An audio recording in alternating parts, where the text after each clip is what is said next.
We are going to commence this topic. सबसे पहले तो आप सभी का स्वागत है आज के इस सेशन में है जो कि बहुत इंटरेक्टिव होने वाला है और आपका पार्टिसिपेशन ज़्यादा होगा इसमें। What we generally mean by the term success? Can anyone define this term? Sir, health, wealth, happiness, and relationships. Hemang, want to say something? Sir, इसका मतलब कि health, Your wealth, voice, your voice is not clear, beta. Any other child? Achieving something we want to become. Okay, good. Like, Any other definition by any other child? achieve happiness. बेटा आपको बहुत Sir, low, Himank your voice is very low बेटा। तो reach to a particular place. हाँ बोले बेटा Parija. sir, the achievement of desired goals. Okay good. Parija want to say something? Sir, ability to reach our goals. Okay ठीक है। So success का meaning आपको पता है, what you mean by the term success and what are the mantras?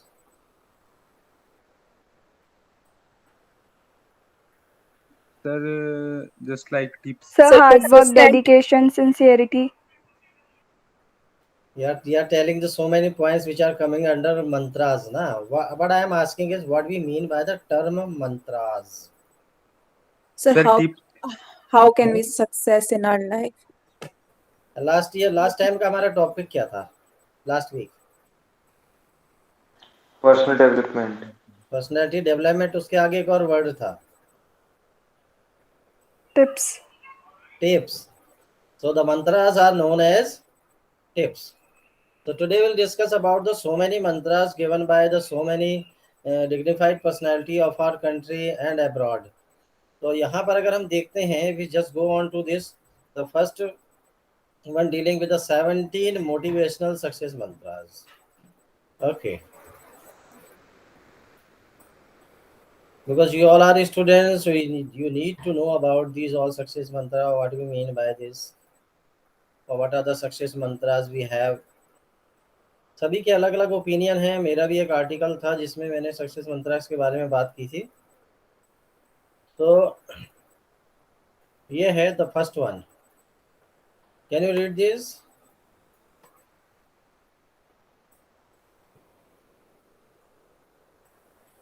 ये जो मैंने select किया है ये क्या है? Having big dreams you will grow into them. तो फर्स्ट जो पॉइंट है वो हमेशा सजेस्ट करता है, एपीजे अब्दुल कलाम भी हमेशा बोला करते थे, उन्होंने ही शायद ये सबसे ज़्यादा ये मंत्र को फैलाया है सारी दुनिया में कि always keep with big dreams. अगर बिग ड्रीम्स है तो फिर क्या करना पड़ेगा? कोई कहेगा? विपुल शर्मा कुछ कहेंगे?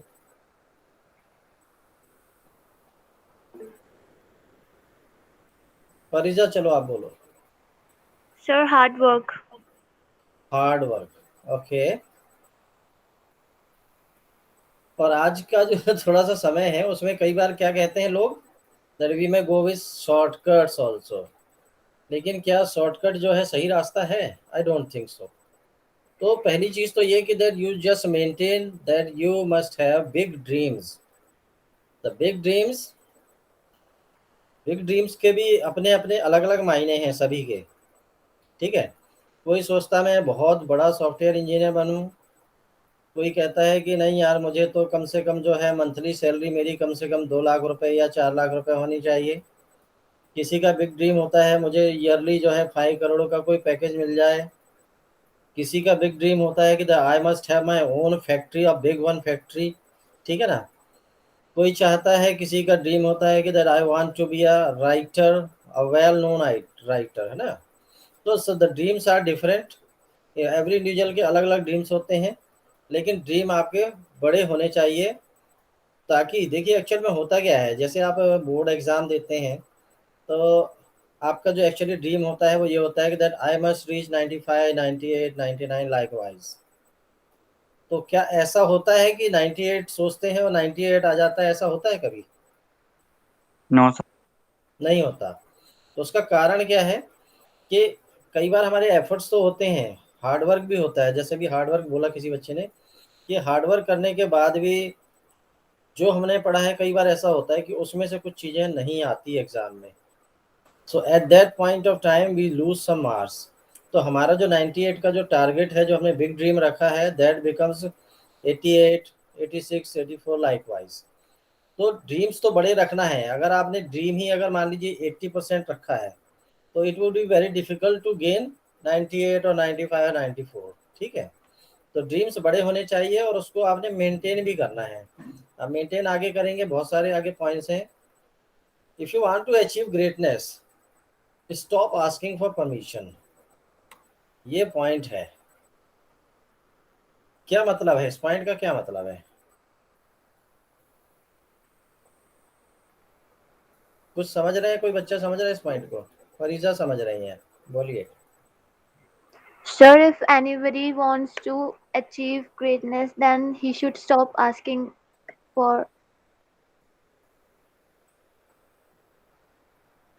और कोई बच्चा समझाएगा? Any other child?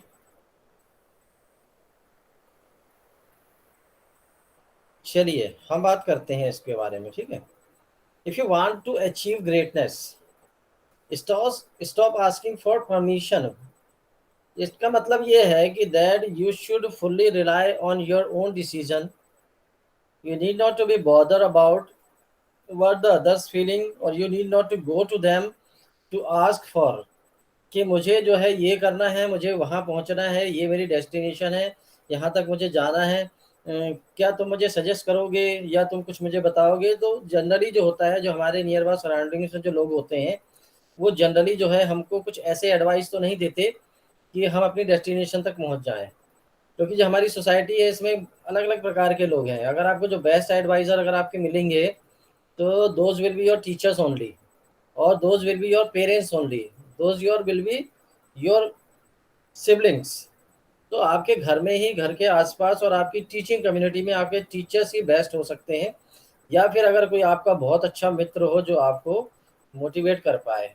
तो need not to ask others, you just maintain your own decisions और अपना खुद का एक रास्ता बनाना है ताकि हम आगे बढ़ सकें। No masterpiece was ever created by lazy artist, छोड़ देते हैं इसको। The tallest oak in the forest once just, ये थोड़े से टिपिकल वर्ड्स हैं, यूज कर रहे हैं।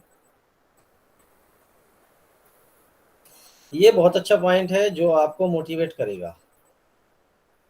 क्या मतलब है इस पॉइंट का? बहुत इजी पॉइंट है ये।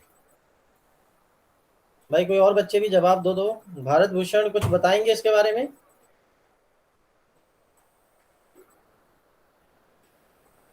भारत जी हैं नहीं शायद। Yes sir. हाँ, क्या कहेंगे इस पॉइंट के बारे में? 1 year equals to 365 possibilities. Sir मतलब हर दिन हम कुछ नया कर सकते हैं। हम मतलब जैसे एक ईयर में 365 डेज होते हैं, तो हमारे पास उतने दिन है कि हम हर ईयर में कुछ न्यू, मतलब हर दिन कुछ नया करें, कुछ नया सीखें। वंडरफुल। निधि कुछ कह रही हैं?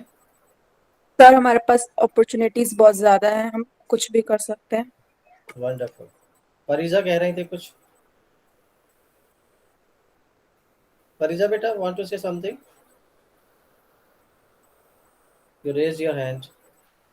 तो कहने का मतलब ये है कि every day, not only single, every day you are finding so many opportunities, you just try to engage those opportunities और उनको जो है आप अपना जो है अचीवमेंट बनाइए। एवरी डे में मान लीजिए आप ने आज कुछ कंटेंट पढ़ा, किसी एक टॉपिक के ऊपर पढ़ा जो आपकी पढ़ाई से रिलेटेड था या पढ़ाई से हटके भी हो सकता है। आज आपने कोई कंटेंट पढ़ा, उसके बारे में आपको नॉलेज हुआ, उससे रिलेटेड आपको वोकेबलरी के बारे में जानकारी हुई, नए नए डिक्शनरी में आप नए वर्ड्स मिले आपको, और कुछ ऐसी चीज़ें मिली जो आपके लिए नई हैं। नेक्स्ट डे आपने कुछ और टॉपिक पढ़ा, लेकिन साथ ही साथ एक चीज़ और नोट करिए कि आपको मोटिवेशन भी मिलता है। आज आपने एक कंटेंट पढ़ा, तो next day you are finding, आपके माइंड में आएगा कि नहीं यार मुझे तो थोड़ा सा इसके बारे में भी जानना चाहिए। थर्ड डे कुछ और आएगा। Every day it means you are finding possibilities, opportunities मिलेंगी, घर की तरफ से भी आपको कुछ हाउस होल्ड जॉब भी मिल सकते हैं, वो भी आपकी पॉसिबिलिटीज हैं। That will also add something to your life. अगर वो आपके घर का कोई काम कहते हैं, बाजार से अगर सामान लाने को कुछ कहते हैं, तो मार्केटिंग करना भी एक आर्ट है। मार्केट में जाना, इंटरेक्शन करना विद द शॉपकीपर, उससे डील करना। If they are asking you to visit some other places, तो वहाँ भी अगर आप जाते हैं, कुरियर वाले के पास जाते हैं, पोस्ट ऑफिस जाते हैं, बैंक जाते हैं, कहीं भी जाते हैं, तो आपको नई नई चीज़ें every time you are finding so many possibilities. बस उनको एनकैश करिए और अपना जो है अपनी क्वालिटीज, अपनी अचीवमेंट्स बढ़ाते जाइए every day. Next we are moving on to, ये है खाली विश नहीं करना है। Do not wish for it, work for it. यानी whatever destination you have chosen, आपने जो सोचा है लाइफ में करने का, जो आपने अचीव करने का अपने माइंड में फिक्स किया है, उसके बारे में खाली चिंतन नहीं करना है। You need not to simply think over that, उसके ऊपर आपने एक्ट करना है। और एक्ट कैसे होगा? टाइम मैनेजमेंट से होगा, डिसिप्लिन से होगा, सिंसियरनेस से होगा, डेडिकेशन से होगा, सेक्रीफाइस करने से होगा। बहुत सारी चीज़ें हैं। मान लीजिए आज मुझे कोई पॉसिबिलिटी मिली, तो हो सकता है मुझे अपना बैडमिंटन का गेम आज के दिन छोड़ना पड़े उस पॉसिबिलिटी के लिए। हो सकता है मुझे कोई अपना जो साइंस फिक्शन देखना था आज मैं उसको मिस करना पड़ेगा मुझे। तो एवरी टाइम जो है, जो भी आपके पास पॉसिबिलिटीज़ आती हैं, जो भी आपका डेस्टिनेशन आप अपने माइंड में रखते हैं, उसके ऊपर आपने एक्ट करना है, उसके ऊपर आपने फोकस करना है। और फोकस करने के लिए वर्क ऑन इट लिखा है, इसका मतलब है कि आपको उसके लिए वर्क फॉर इट का, कि that you have to plan accordingly. Simply आपने सोचना भर नहीं है, आपके मन मस्तिष्क में घूमते नहीं रहना चाहिए केवल, उसके ऊपर आपका फोकस होना चाहिए, उसके ऊपर एक्ट होना चाहिए, उसके अकॉर्डिंगली प्लानिंग होनी चाहिए आपकी। और उस प्लानिंग को आप किस तरीके से सक्सेसफुली करेंगे, उसके लिए भी बहुत सारे रास्ते हैं। उसके लिए आपको जो सक्सेसफुल पर्सनैलिटीज़ हैं, अगर आप अपनी लाइफ में कुछ ऐड करना चाहते हैं, तो जो सक्सेसफुल पर्सनैलिटीज़ हैं ऑल अराउंड द वर्ल्ड, आप उनकी थोड़ी सी बायोग्राफी पढ़ने की एक आदत डालिए। चाहे वो विवेकानंद हो, चाहे एपीजे अब्दुल कलाम हो, या कोई और शख्सियत हो, आप उनकी लाइफ हिस्ट्री पढ़िए। लाइफ हिस्ट्री जो है किसी भी व्यक्ति की, वो सबसे बेहतर माध्यम है आपको मोटिवेशन के लिए, उससे बेहतर कोई तरीका नहीं है। फिर उनके थॉट्स भी होते हैं, बहुत सारे थॉट्स वो देते हैं, उनके बारे में आप पढ़ सकते हैं। ये लिखा है, great things never came from comfort Jones. कोई समझाएगा इस पॉइंट को? मैं तो समझा दूंगा। सर इसका मतलब है कि अगर हमारे को सक्सेसफुल होना है तो हमारे को अपना कंफर्ट जोन है उसको छोड़ना होगा। Yes, good. और any other child? Parija want to say something? Sir, we should learn to adjust in every situation. Okay, any other? Yes, Himang?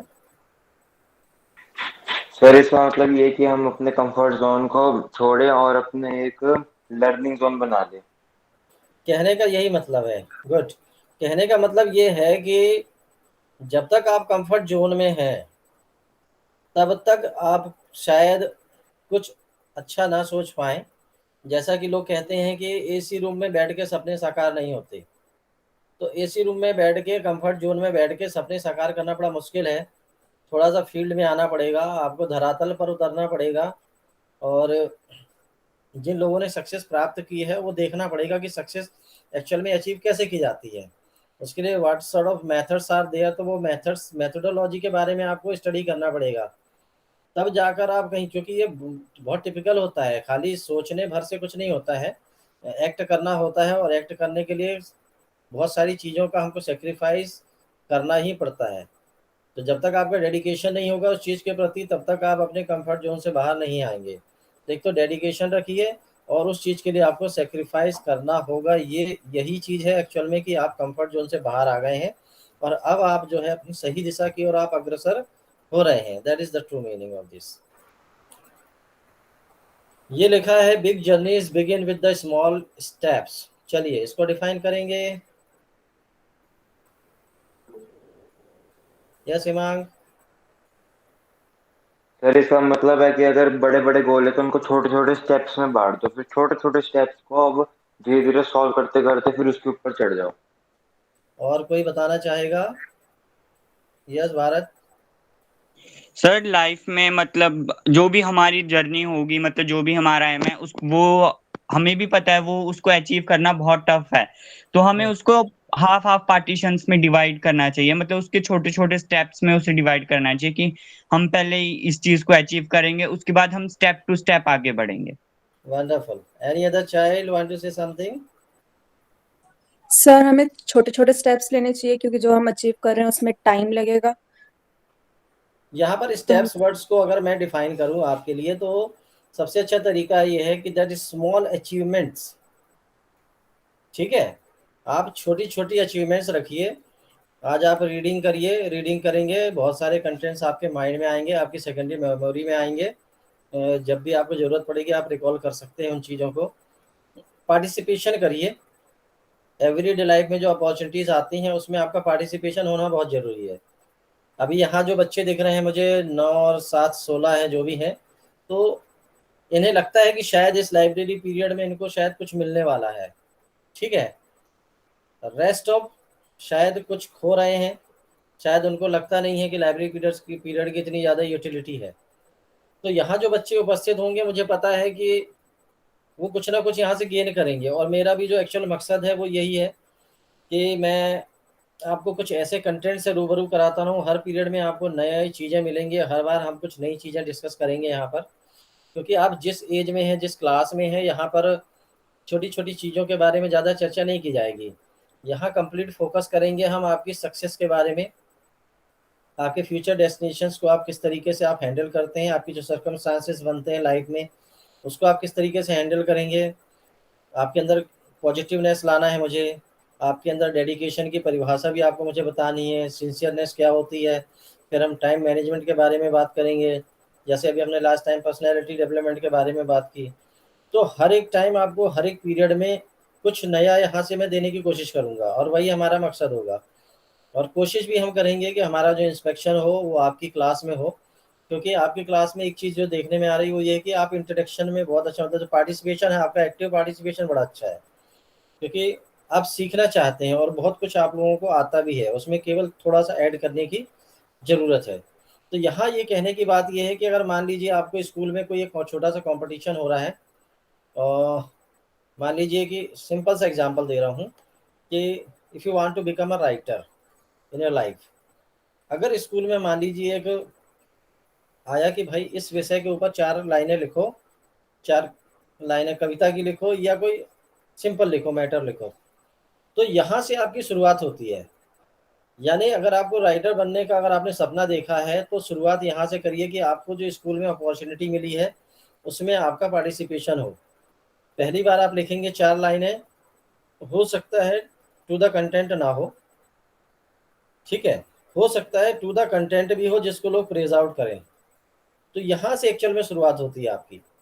मैं एक छोटा सा एग्जांपल आपको दूंगा कि 2005 की बात है। 2005 में मैंने राइटिंग शुरू किया। I started writing with Hindi poem and then I became, शायरी लिखना भी शुरू किया मैंने। फिर शायरी लिखने के बाद फिर मैंने कुछ आर्टिकल्स भी लिखे, कुछ स्लोगन्स लिखे, कुछ थॉट्स लिखे मैंने। तो वो ऑल राउंड लोगों के पास गए और लोगों से जो मुझे एप्रिसिएशन मिला वहाँ से शुरुआत हुई। तो वो 4 लाइनें मैंने जो पहली अपनी कविता लिखी थी, तो उसकी जब 4 लाइनें लिखी तो एक टीचर को मैंने शो किया, वो हमारे प्राइमरी टीचर ही थे हमारे साथ में। वो लाइब्रेरी में आए तो उनको मैंने दिखाया, मैंने कहा यार ये मैंने 4 लाइनें लिखी हैं, थोड़ा देखेंगे ज़रा। तो आप देखिए कि वो 4 लाइनें लिखने के बाद उस व्यक्ति ने मुझे ये कहा कि गुप्ता जी आप अब लिखते रहिए, इसको आप रोकना नहीं। तो ये कहलाता मोटिवेशन कि यहाँ अगर आपको स्कूल में एक अपॉर्चुनिटी मिली तो उसको आप इमीडिएटली जो है एनकैश करिए, उसमें कुछ लिखिए। कोई हो सकता है कोई ऐसा व्यक्ति मिल जाए जो आपको प्रेज आउट कर दे, और हो सकता है कोई ऐसा भी मिले जो ये कहे कि अगर इसमें ये थोड़ी सी चीज़ ऐड हो जाती तो ये और सुंदर हो जाता। तो यहाँ से शुरुआत होती है। This is called the small achievements, this is called small steps. आज मेरी जो है कम से कम लिख दो 1300 गीत, गज़ल, कविताएं, शायरी मैंने अभी तक ब्लॉग के ऊपर पब्लिश की हैं। 25 से ज़्यादा है, 25 से 40 के बीच में मेरे आर्टिकल हैं इंटरनेट के ऊपर। वो इसलिए है कि एक व्यक्ति ने मुझे मोटिवेट किया। तो ये यहाँ से शुरुआत होती है और हमको यही करना है। लाइफ में छोटी-छोटी चीज़ें मिलें तो आप उसको ज़रूर देखिए। अभी मैं आपको बाद में शेयर करूँगा, मेरे संस्मरण हैं, आप उसको पढ़िएगा। जिन-जिन लोगों ने मुझे मोटिवेट किया उनके बारे में मैंने लिखा है। से यस टू न्यू एडवेंचर्स। हाँ, इसको कोई परिभाषित करेगा? Say yes to new adventures. Sir हमें नई नई चीजें ट्राई करते रहना चाहिए। गुड। और कोई बच्चा? सर हमें नई नई चीज़ें एक्सप्लोर करते रहना चाहिए, इससे हमारा Wonderful. सेल्फ कॉन्फिडेंस भी बिल्ट होगा। Very good Rushil, good. Next sir Bharat sir Gupta. नया नया सर नई नई प्रॉब्लम आती है, उनको सॉल्व करना चाहिए, उससे दूर नहीं भागो। तो बिल्कुल नए नए भरत। एडवेंचर को यस करो। Okay sir good. Sir life में जितनी भी मतलब कठिनाइयाँ आएगी या कोई भी हमारे सामने कोई नया पड़ाव आएगा तो हमें उसको एक्सेप्ट करना चाहिए, उसको खुशी खुशी एक्सेप्ट करना चाहिए और उसका डटकर सामना करना चाहिए। Very good. Parija, want to say something? Sir, we should face every problem. Okay. तो कहने का मतलब ये, अभी जैसे मैं आपको बोल रहा था कि एक छोटी सी अपॉर्चुनिटी आपको मिली, उस अपॉर्चुनिटी को आपने एनकैश किया। उसमें क्या हुआ कि आपकी लाइफ में उससे कुछ चीज़ें आपके पास ऐड हुई। किसी ने आपकी तारीफ़ की और तारीफ़ होने के बाद एक मोटिवेशन मिला। किसी ने उसमें कुछ कमियां बताई, वहाँ पर उसमें भी आपको कुछ ऐड हुआ कि अगर मैं इसमें थोड़ा-सा और मेहनत करूँ, थोड़े से और एफर्ट करूँ तो क्या होगा। न्यू एडवेंचर का यहाँ पर यही मतलब है कि एवरी न्यू अपॉर्चुनिटी और say yes, always say yes, need not to say no and you should not be in doubt. Burden नहीं लेना है, बर्डन की तरह किसी भी चीज़ को ट्रीट नहीं करना है।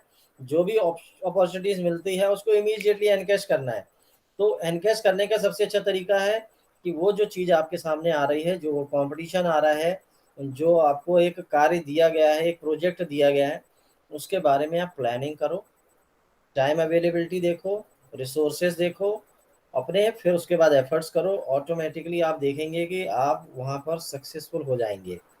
तो हर एक न्यू चीज़, जो भी न्यू एडवेंचर आपकी लाइफ में आता है, चाहे वो रीडिंग से रिलेटेड हो, चाहे वो हाउस होल्ड से रिलेटेड हो, चाहे वो सोसाइटी से रिलेटेड हो, चाहे वो किसी और चीज़ से, चाहे वो एनजीओ बॉडी से अगर आप जुड़ना चाहते हो, वहाँ किसी के साथ कुछ नई अपॉर्चुनिटी मिलती है, वहाँ जुड़ना चाहते हो तो वहाँ भी कर सकते हैं। तो किसी भी प्रकार की किसी भी चीज़ को, कोई भी अपॉर्चुनिटी को आपने मिस नहीं करना है। उसको आपने पहले तो यस बोलना है, फिर उसके बाद उसको करना है और एन्जॉय भी करना है, और you can learn by this doing this job. तो यहाँ इसमें बहुत एडवांसफुल है ये। तो सबसे बड़ी चीज़ है यहाँ पर पॉजिटिवनेस, जिसमें जो वर्ड यूज़ किया गया say yes, that shows your positiveness. Next we are moving on to another point. The best way to get something done is to begin. क्या मतलब है इसका भाई, कोई समझाओ। सर यस, कभी कभी हम बहुत ओवर थिंक कर लेते हैं, तो हमारे को जस्ट उसको शुरू कर देना चाहिए, जैसे कि like go for it. The best way to get something done is to begin. क्या मतलब है इसका? सर इसका कोई? मतलब है कि किसी भी चीज को करना मतलब उसको करने का सबसे अच्छा तरीका है कि उसकी पहले शुरुआत की जाए, एक अच्छा। उसकी सही और ढंग से शुरुआत की जाए। ओके, और कोई? Any other child? The best sir way we to should get not over something think. Done. हाँ, कहने का मतलब ये है कि आपने कोई काम किया, कोई आपके पास पॉसिबिलिटी आई, आपने उसके ऊपर एक्ट किया and you have finish the work, it means you have begin, it means your efforts started. अब आप सही दिशा में हैं, आपने चूंकि एक स्टेप ले लिया है, you have taken one step. तो फर्दर जो आगे की अपॉर्चुनिटीज़ बढ़ती जाएंगी, आपके अचीवमेंट्स भी बढ़ती जाएंगी। तो जब भी कोई एक काम आप कंप्लीट कर लेते हैं तो वहाँ से आपकी शुरुआत हो जाती है, और फर्दर जो है फिर आप एक कारवां सजा लीजिए अपनी सक्सेस का और काम करते जाइए, सक्सेस होते जाइए। If the plan doesn't work, change the plan but never the goal. हाँ, ये तो बहुत इजी पॉइंट है भाई। बोल लो भाई, कौन बोलना चाहता है इसके बारे में? मोहित कह रहे हैं कुछ? सर अगर आपका प्लान वर्क नहीं करता है तो आपको उस प्लान को चेंज करना चाहिए, पर अपने गोल को कभी चेंज नहीं करना चाहिए। हाँ, कोई इसको और दूसरे तरीके से डिफाइन करो पारिजा। सर अगर हम किसी काम को करने में फेल हो रहे हैं तो हमें गिव अप नहीं करना चाहिए, हमें ट्राई करते रहना चाहिए। Okay, anyone else? सर अगर हमने अपने एम को पाने के लिए कोई प्लान बनाया, अगर वो फेल हो जाता है तो हमें ये नहीं समझना चाहिए कि अब हम नहीं कर पाएंगे, हमें किसी और तरीके से उसको अचीव करने की कोशिश करनी चाहिए, मतलब वो तरीका पर हमारा सही होना चाहिए। गुड। तो कहने का मतलब यहाँ पर है वह बहुत सिंपल है। वो ये कहता है कि आपका जो डेस्टिनेशन आपके माइंड में है, जो आप अचीव करना चाहते हैं, जो आपका गोल है, जो आपका टारगेट है, you should fix with that, और उसके साथ आपको जो है स्टे करना है। वो जो आपका डेस्टिनेशन है वो आपके माइंड में रहना चाहिए कि मुझे यहाँ तक ही जाना है और ये मेरा जो है लाइफ का सबसे बड़ा अचीवमेंट होगा। अब अगर उसमें मान लीजिए मेरी एक प्रोसेस फेल होती है, then I have to go with another. If the second phase I have to go with another third one. Likewise जो है एक एफर्ट दो एफर्ट, अगर आप याद होगा तो मोहम्मद गौरी का आपको जो ध्यान होगा, 16 times he tried on Prithviraj Chauhan. तो आप सोचिए कि उसको एक सिंपल से जो है दिखाया गया था इतिहास में कि उसने एक मकड़ी को देखा है, वो बार बार जाती है, जाला बनाती है, गिर जाती है, जाला टूटता है, फिर बनाती है। She does for 16 times. वो जो कॉबवेब्स है वो 16 टाइम्स एफर्ट करता है। तो वहां से शायद उसको प्रेरणा मिलती है मोहम्मद गौरी को, और बार बार वो जागता है, हारता है, माफ़ी मांग लेता है, लेकिन 16 टाइम वो सक्सेसफुल हो जाता है। तो हमारी जो इतिहास की जो परंपरा है भारत की, उसमें ये था कि कोई अगर पैरों में गिर जाए और माफ़ी मांग ले तो हम उसे माफ़ कर देते हैं। तो वो शायद उसका एक खामियाजा जो है हमारे इतिहास में बहुत से लोगों ने उठाया है। तो वो जो चीज़ मैं बताना चाह रहा हूँ वही कि जब मोहम्मद गौरी को ऐसे मोटिवेशनल सिचुएशन मिली और वो मोटिवेट हुआ, तभी वो सक्सेसफुल हुआ। तो ये चीज़ हमारे लाइफ में भी होनी चाहिए कि एक बार करना है प्रयास, फिर करना है, फिर करना है, लेकिन मेरा जो ऑब्जेक्टिव है वो क्या है, that I have to reach to the destination. तो वो आपने कभी उसको छोड़ना नहीं है, we should not leave that. Next we are moving on to another point. As you know more you grow more. ये तो बहुत सिंपल पॉइंट है, परिजा ने बहुत जल्दी हाथ उठाया भाई, वेरी गुड। चलिए बोलिए। सर हमें हमेशा नॉलेज गेन करते रहना चाहिए। ओके, और कोई अच्छे तरीके से डिफाइन करो। सर हम जैसा कि आपने बोला जितनी कि नॉलेज बुक्स पढ़ो। उतना ही ग्रो होंगे। ओके चलिए, हाँ हिमांग पूरा करो उसको। सर जैसा कि आपने बोला कि बुक्स पढ़ो, मतलब फर्स्ट लर्न देन अर्न, तो इसका भी यही मतलब है कि ज्यादा सीखोगे तो ज्यादा ग्रो करोगे। ओके, यानी कि यहाँ पर जो कहने का मतलब ये है कि जैसे आपको variety of, if you are finding the numerous possibilities, the variety of possibilities. अब वैरायटी ऑफ पॉसिबिलिटीज मैंने आपको बहुत सारे एग्जांपल्स दिए थे। मार्केट विजिट भी है, पोस्ट ऑफिस विजिट भी है, बैंक विजिट भी है, एटीएम विजिट भी है, किताब भी पढ़ना है। आज साइकोलॉजी की पढ़ ली, कल मैंने किसी और सब्जेक्ट की पढ़ ली, परसों योगा के ऊपर पढ़ लिया, कभी फिटनेस के ऊपर पढ़ लिया। इसका मतलब ये है कि मैंने अपने आप को जो है बहुत सारी चीज़ों से कोरिलेट किया है, उसके अपने साथ उसको साथ अपने आप को जोड़ लिया है। तो मैं अलग अलग चीज़ों के बारे में पढ़ रहा हूँ, अलग अलग चीज़ों के बारे में जानने की कोशिश कर रहा हूँ। तो मैं जितना ज़्यादा पढ़ूंगा, जितना ज़्यादा जानने की कोशिश करूंगा, उतने ज़्यादा स्किल मेरे पास आएंगे। अगर मान लीजिए मैं एनिड ब्लाइटिन की सीरीज़ पढ़ता हूँ, मान लीजिए इंग्लिश की छोटी छोटी स्टोरीज होती हैं उसमें, तो उस स्टोरीज में क्या है कि मैं क्या क्या सीखूंगा वहाँ से। एक तो वोकेबलरी सीखूंगा, एक स्टाइल ऑफ राइटिंग सीखूंगा, एक प्रोनाउंसिएशन सीखूंगा, एक सीक्वेंस सीखूंगा कि स्टोरी कैसे बनती है और कैसे लिखी जाती है, कैसे सस्पेंस क्रिएट किया जाता है, क्या वहाँ फ़नी होता है, क्या फ़नी हम डाल सकते हैं, क्या सीरियसनेस हम स्टोरी के अंदर क्रिएट कर सकते हैं। तो एक छोटी सी चीज़ को पढ़ने के बाद इतनी सारी चीज़ें हमको जो है हम अचीव कर लेते हैं, एब्जॉर्ब कर लेते हैं। तो अगर लाइफ में हमारे साथ, चूँकि इतने सारा जो है दुनिया बहुत बड़ी है और काम इतने बहुत सारे हैं हमारे आजू बाजू में, चारों तरफ इतने काम हैं कि अगर वो हम करते रहें, उनको पॉसिबिलिटीज़ को एनकैश करते रहें, उनको अपॉर्चुनिटीज़ में कन्वर्ट करते रहें, तो उतना ही ज़्यादा हम सीखेंगे। आज हम रीडिंग करेंगे तो ये चीज़ें सीखेंगे, स्टाइल ऑफ राइटिंग सीखेंगे, स्टाइल ऑफ राइटिंग भी सीखेंगे, रीडिंग भी सीखेंगे, प्रोनाउंसिएशन भी सीखेंगे। और अगर मान लीजिए फिटनेस के बारे में अगर हम पढ़ते हैं तो फिटनेस के स्किल्स हम सीखेंगे, फिटनेस टिप्स के बारे में सीखेंगे। अगर गर्ल्स हैं मान लीजिए, अगर फूड स्टफ के बारे में सीखती हैं, अगर मान लो कोई मैगजीन पढ़ती हैं तो इनको किचन के बारे में अच्छा आइडिया हो जाएगा कि कोई डिश अगर बनानी तो किस तरीके से बनानी है। या कोई सामाजिक कोई सोशल स्टोरी अगर आप पढ़ते हैं तो आप सोसाइटी से जुड़ते हैं कि सोसाइटी में एक्चुअल में होता क्या क्या है, क्या क्या प्रॉब्लम्स होती हैं पुरुषों के साथ भी और महिलाओं के साथ भी और बच्चियों के साथ भी। तो ये अलग अलग चीज़ों को हमने पढ़ना है, इनके बारे में जानना है। जितना हम जानेंगे उतना ज़्यादा हम ग्रो करेंगे। चलिए आगे हम बढ़ते हैं। बस 2 मिनट और लेंगे आपका। Trust your crazy ideas, trust your crazy ideas. Parija कह रही हैं भाई, परिजा बताएंगे। सर मीन्स हमको अपने आइडियाज पर ट्रस्ट करना चाहिए, उनको लेकर कॉन्फिडेंस रहना चाहिए और बिल्कुल श्योर रहना चाहिए, डाउटफुल नहीं होना चाहिए अपने आइडियाज को लेकर। गुड। निधि कुछ कह रहे हैं? यस सर, हमें अपने उसके लिए कॉन्फिडेंट होना चाहिए, हमारे को ट्रस्ट होना चाहिए हम जो कर रहे हैं, और क्वेश्चन नहीं करनी चाहिए अपनी एबिलिटीज को कि हम क्या क्या कर सकते हैं। गुड।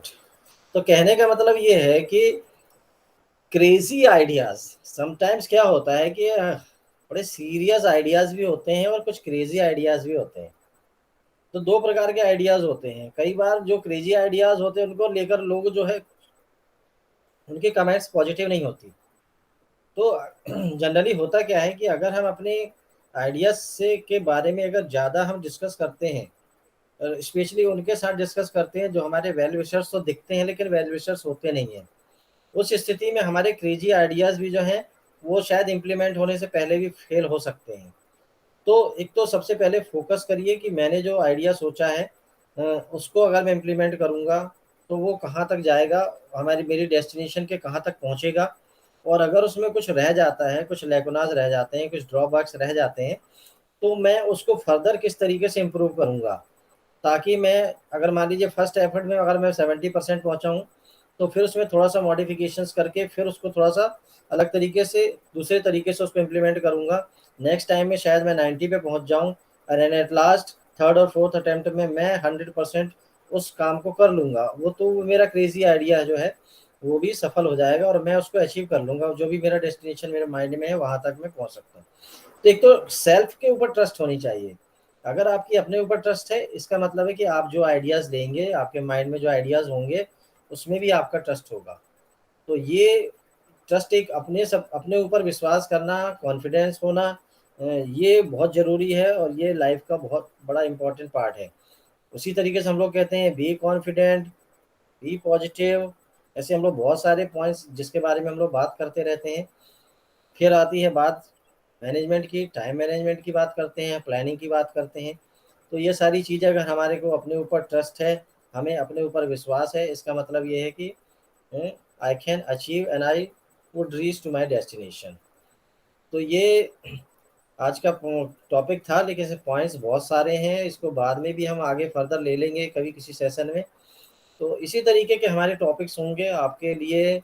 और इसमें सबसे बड़ी बात जो है वो देखने में ये आ रही कि आपका जो इंटरेक्शन है वो बहुत अच्छा है।